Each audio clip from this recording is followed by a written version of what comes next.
বন্ধুরা, আজ উল্টো রথের দিন আপনাদের কাছে নিয়ে এলাম আরেকটি অজানা গল্প নিয়ে। আপনারা সকলেই জানেন, আজ গুন্ডিচা মাসির বাড়ি থেকে জগন্নাথ তার জগন্নাথ ধামে পদার্পণ করেন। কিন্তু মনে করে দেখুন, শ্রীকৃষ্ণ এবং বলরামও কিন্তু রথে করে যান এবং সেই সময় সখীরা তাদের ফুল দিয়ে বিদায় জানান এবং তখনও রথযাত্রার প্রচলন ছিল।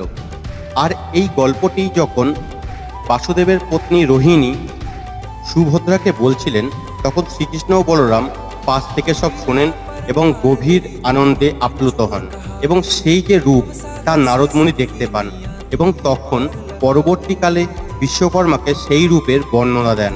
সেই কারণেই পরবর্তী সময়ে জগন্নাথ দেব যখন প্রতিষ্ঠিত হয়েছিলেন, বিশ্বকর্মা ওই রূপ নিয়েই তাকে প্রতিষ্ঠা করেন। এই গল্পটির আরও মজাদার দিক আছে, যা আমাদের পূর্ণ ভিডিওতে আসতে চলেছে। ভালো লাগলে চ্যানেলটি সাবস্ক্রাইব